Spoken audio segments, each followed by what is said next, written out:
sabar dalam menjalankan ketaatan. Ini berat, ya. Menjalankan ketaatan tidak mudah. Ya. Salat 5 waktu di masjid tidak mudah, butuh kesabaran. Menyuruh keluarga untuk salat juga tidak mudah. Makanya Allah mengatakan wa'mur ahlaka bis salati wastabir 'alaiha. Perintahkanlah keluargamu untuk salat, anakmu, istrimu suruh salat. Wastabir 'alaiha, dan sabarlah. Sabar dalam menyuruh mereka salat, sabar dalam salat, butuh kesabaran. Sampai-sampai Allah menyebutkan di antara sebab masuk surga adalah sabar dalam menjalankan ketaatan. Allah sebutkan dalam 2 ayat, di antaranya dalam surat Ar-Ra'd dan dalam surat Al-Furqan. Dalam surat Al-Furqan kata Allah, "Ulaika yujzaunal ghurfata bima sabaru." Mereka itulah orang-orang yang mendapatkan ganjaran al-ghurfa. Al-ghurfa itu tingkatan tinggi di surga. Kenapa? Bima sabaru, karena kesabaran mereka.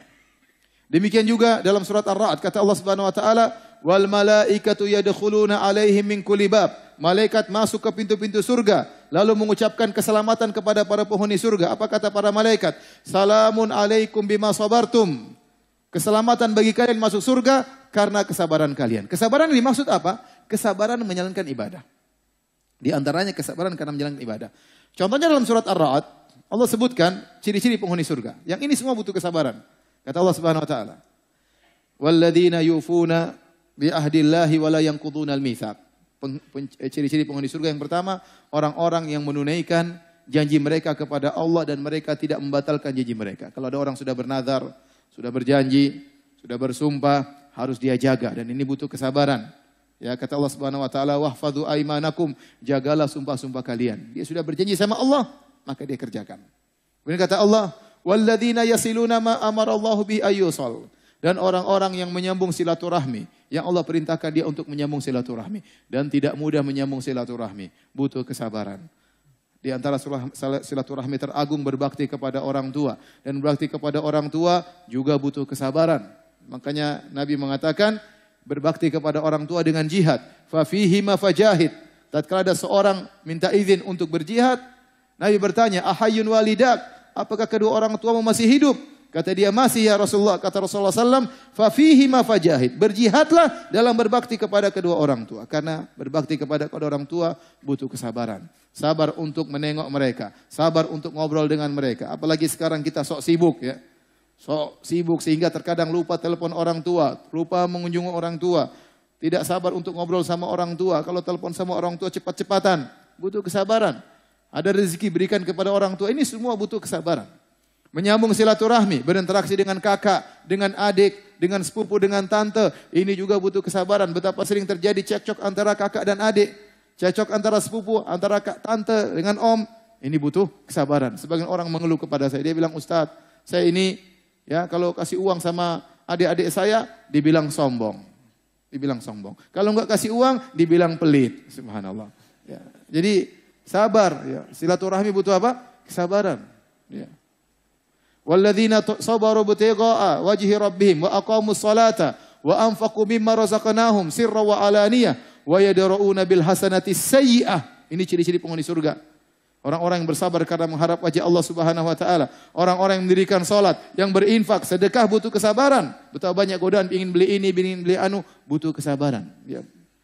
Kemudian membalas keburukan dengan kebaikan kata Allah juga sangat butuh kesabaran. Ini semua butuh kesabaran. Ini dalam surat Ar-Ra'd. Di akhir ayat kata Allah, malaikat berkata, "Salamun alaikum bima sabartum." Selamat masuk surga atas kesabaran kalian. Waktu Allah Subhanahu wa taala sebutkan tentang ciri-ciri ibadur rahman dalam surat Al-Furqan, yang tadi diakhiri dengan ulaika yujzaunal ghurfata bima sabaru. Mereka itulah orang-orang yang, ya, diberi ganjaran ghurfah, surga yang tinggi karena kesabaran mereka. Kita lihat apa ciri-ciri mereka? Semuanya butuh kesabaran. Wa ibadur rahmanil ladzina yamshuna 'alal ardi hauna. Hamba-hamba Ar-Rahman yang berjalan di atas muka bumi dengan tawadhu. Tidak sombong, tidak angkuh. Mentang-mentang punya rumah mewah, mentang-mentang punya mobil mewah, mentang-mentang punya motor mewah, berjalan sombong, angkuh, gagah-gagahan. Enggak, mereka bersabar. Kemewahan tidak membuat mereka menjadi sombong. Haunan, tawadhu di hadapan manusia yang lain. Ini butuh kesabaran. Betapa orang kalau punya kekayaan ingin apa? Ingin nunjukkan, punya kelebihan ingin nunjukkan. Tapi mereka bersabar. Kata Allah, wa idza khatabahumul jahiluna qalu salama. Kalau mereka diajak bicara sama orang-orang jahil yang mungkin menyakiti hati mereka, mereka bersabar, ya. Qalu salama. Taat kepada Allah, mereka tetap mengucapkan kata-kata yang baik. Walladzina yabituna li rabbihim sujada wa qiyama. Orang-orang yang di malam hari sujud, salat malam, butuh kesabaran. Tidak mudah orang bisa konsisten dalam salat malam, enggak gampang, butuh kesabaran. Ya. Dan seterusnya, Allah sebutkan ciri-ciri mereka. Oleh karenanya saya katakan, menjalankan ketaatan butuh kesabaran. Butuh kekuatan iman. Saya selalu ingat tentang cerita Syekh Abdul Razak hafizahullah ta'ala. Beliau bercerita tentang bagaimana seorang bersabar dalam salat malam. Beliau cerita, saya punya guru orang Indonesia, kata Syekh Abdul Razak. Yang guru tersebut, saya tidak pernah mengenal dia dan dia tidak pernah mengenal saya. Tetapi saya sering mendoakan dia, meskipun dia tidak kenal dia. Bagaimana ceritanya Syekh Abdul Razak hafizahullah berguru sama orang Indonesia ini? Kata Syekh, dahulu di Masjid Nabawi, kalau salat malam, jadi 10 hari terakhir mereka salat tarawih 2 ronde.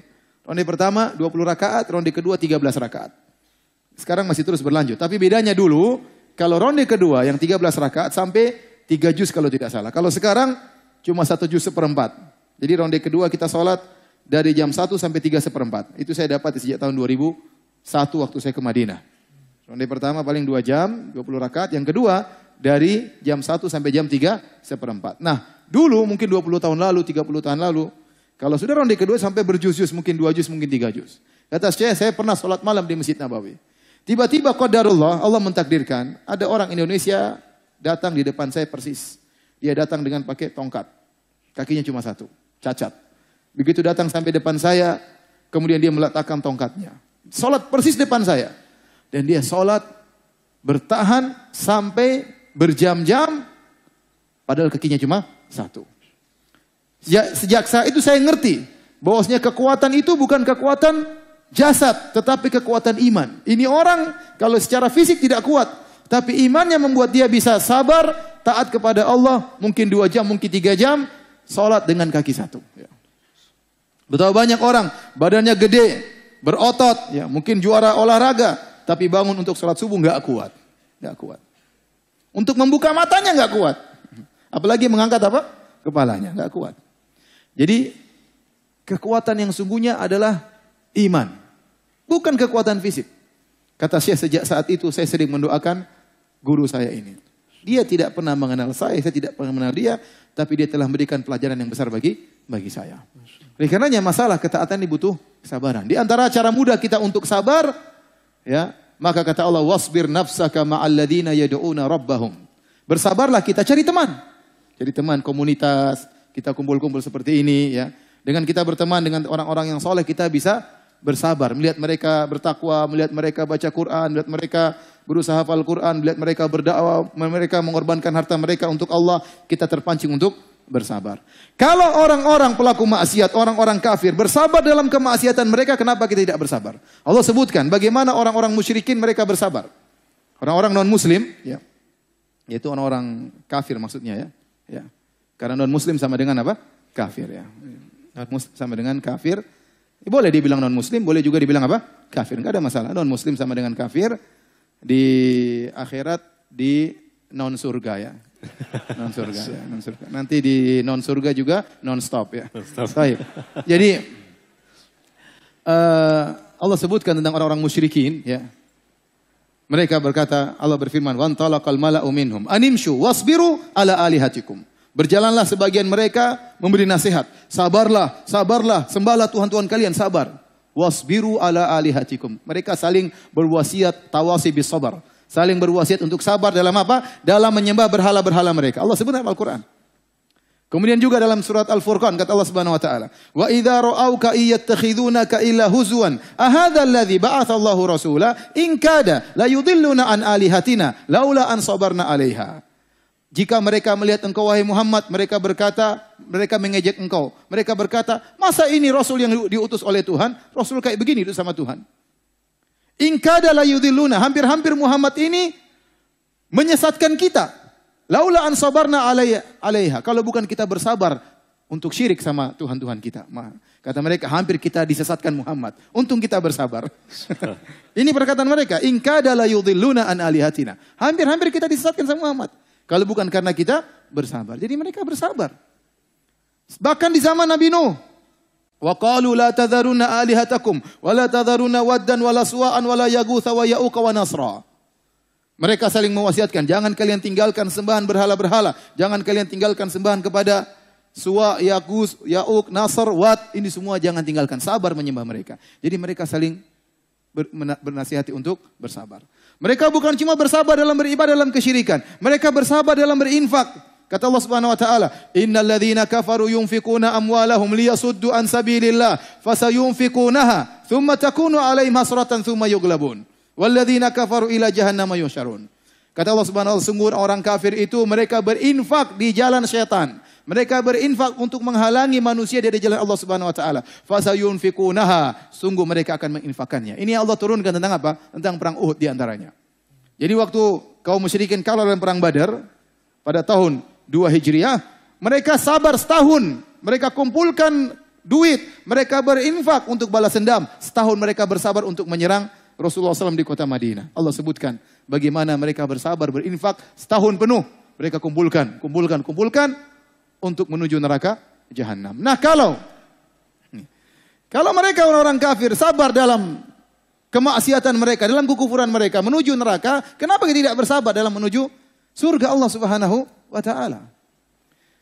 Ada seorang, saya dengar ceramah seorang syekh dari Arab, dia berkata, jadi seorang syekh berjalan ke belantara Afrika ingin berdakwah. Dia ingin berdakwah di pedalaman Afrika. Maka dia berjalan sampai di off-road, kemudian dia berjalan lagi lewati lumpur, sampai entah berjam-jam atau berhari, saya lupa. Ya, pokoknya sampai jauh, sampai di tengah hutan belantara Afrika ingin berdakwah. Dia merasa dia sudah berjuang, dia merasa dia sudah berkorban. Ternyata sampai di sana, dia dapat seorang wanita misionaris sudah bertahun-tahun tinggal di situ. Masya Allah, kalah sabar rupanya. Sabar. Luar biasa. Jadi jangan ente sangka ente aja yang sabar. Ya akhi ya ukhti, al-muslimah. Ya. Non-muslim juga bersabar dalam menyerukan kepada kekufuran, kemaksiatan. Bahkan sebagian orang bermaksiat sabar. Ya, kalau ada dulu seorang wanita mungkin di suatu kampung, kampungnya masih baik, masih orang banyak berjilbab, masih penuh kesopanan. Tiba-tiba ada orang pulang mungkin dari Jakarta, pergi ke kampung, perempuan berubah akhlaknya, ya karena terkontaminasi di Jakarta, pulang-pulang tahu-tahu pakai baju you can see, rok you can see, semuanya you can see, ya. Pakai baju kekecilan semuanya, ya.